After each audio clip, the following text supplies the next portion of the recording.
Assalamualaikum warahmatullahi wabarakatuh. Apa kabar kalian anak-anak? Alhamdulillah luar biasa. Yes, hore. Sebelum melaksanakan kegiatan, marilah kita berdoa terlebih dahulu. Bismillahirrohmanirrohim. Robi jikni ilman warjukni pahman. Ya Allah, tambahkanlah aku akan ilmu dan berilah kemudahan dalam memperoleh ilmu. Amin. Kali ini Bu Guru mau menceritakan sebuah dongeng. Dongeng apa yo? Siapa yang tahu? Ya, Bu Guru sekarang mau menceritakan dongeng si kancil mencuri timun di kebun Pak Tani. Yuk kita dengarkan. Di suatu hari diceritakanlah si kancil yang cerdik sedang berjalan-jalan keluar hutan menuju arah perkebunan milik Pak Tani.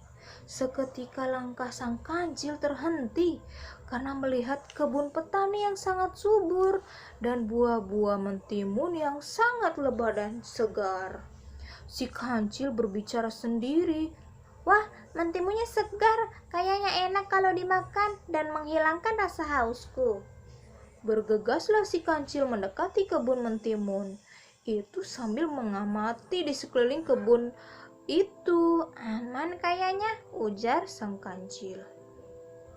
Tibalah di kebun mentimun, tak lama-lama lagi si kancil mengambil mentimun yang besar-besar dan segar-segar itu lalu dimakannya. Aduh, yang ini kok kurang enak ya. Coba yang satu lagi, kelihatan besar dan kayaknya enak dimakan. Kancil mengambil mentimun-mentimun yang ada di sekitarnya. Setelah kenyang dan mengambil beberapa mentimun untuk dibawa pulang ke hutan, kemudian si kancil pergi bergegas. Perbuatan itu terus diulangi keesokan harinya. Di pagi itu, si kancil mencuri kembali mentimun Pak Tani. Kemudian si kancil berbicara. Aku punya tempat makanan banyak, jadi tidak usah capek-capek lagi mencari makanan kemana-mana lagi. Besok saya akan kembali untuk mengambil mentimun ini, ujar si kancil sambil pulang dengan perut yang kenyang. Di siang harinya, Pak Tani datang ke kebun miliknya.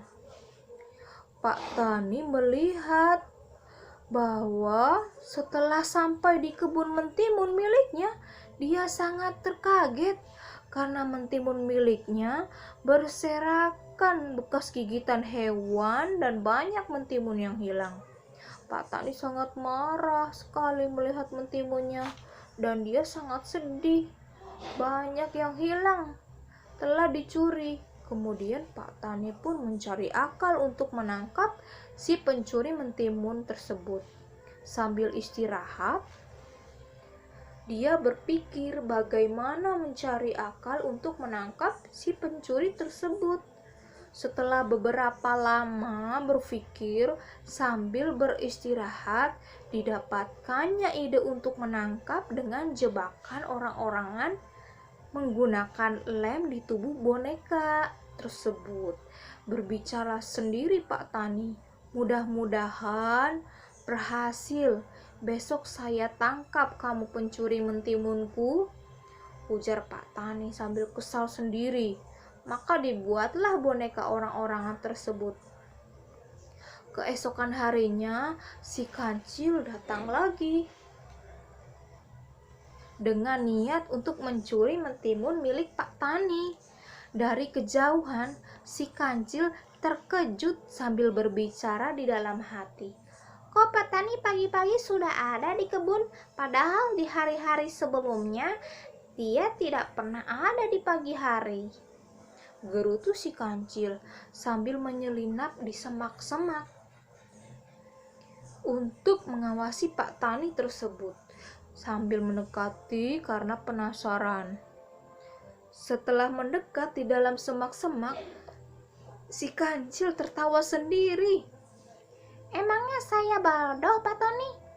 Membuat boneka orang-orangan, ia pikir saya bisa dibodohi? Saya kan si kancil yang cerdik, ujarnya sambil mendekati kebun tersebut. Kancil memang cerdik, tapi dia tidak menyangka bahwa boneka orang-orangan itu dipasangi lem untuk menjebaknya.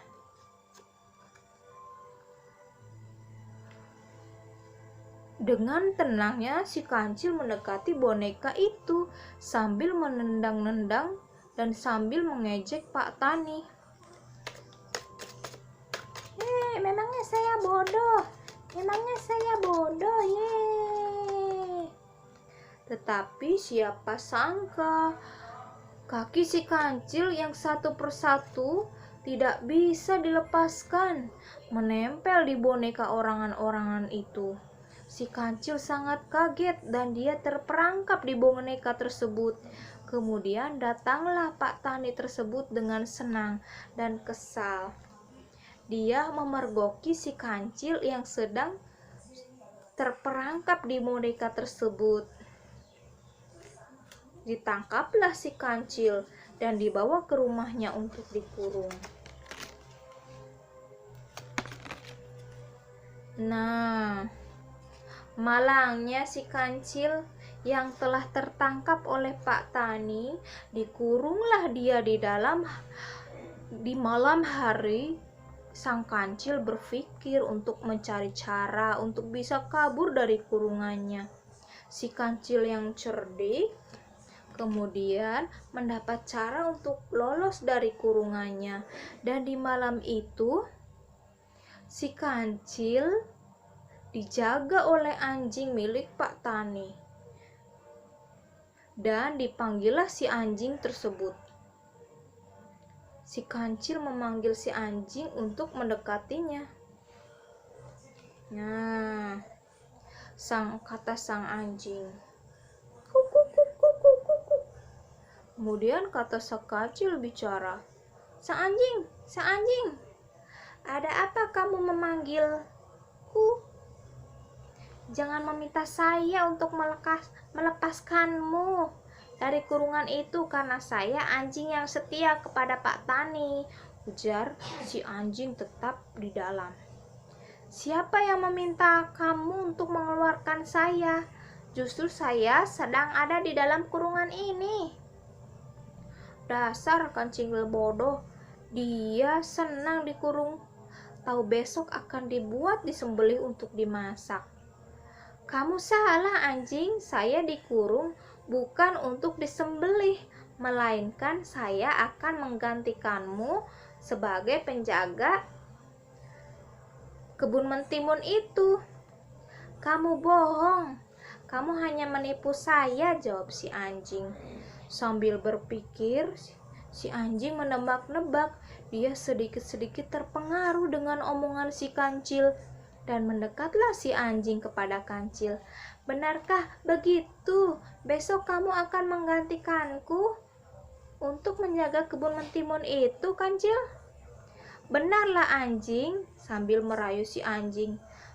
Masa saya berani membohongi kamu, anjing yang besar dan kuat? Si anjing dengan tidak sabar karena terayu oleh si kancil. Ya sudahlah, begitu tukar, biar saya yang di dalamnya dan kamu pergi cepat jauh-jauh dari sini. Maka bertukarlah, dibukakanlah kunci kurungnya oleh sang anjing. Setelah anjing masuk ke dalam perangkap, kancil tiba-tiba lari terbirit-birit. Padahal aku bohong anjing, kamu telah dibodohi. Dadah anjing, bye. Lalu kancil pergi ke hutan dan dia tidak akan kembali lagi ke kebun petani itu. Akhirnya anjingnya terkurung di rumah Pak Tani tersebut. Begitulah ceritanya anak-anak. Nah, apa cerita yang akan dipetik dari cerita ini? Nah, begitulah ceritanya anak-anak. Pesan moralnya, janganlah melakukan kejahatan atau mencuri, karena sepandai-pandainya kita suatu hari akan ketahuan. Dan janganlah berpikiran pendek, berpikirlah sebelum melakukan perbuatan seperti yang diperbuat oleh sang anjing. Sekian anak-anak, terima kasih telah menonton video ini. Assalamualaikum warahmatullahi wabarakatuh.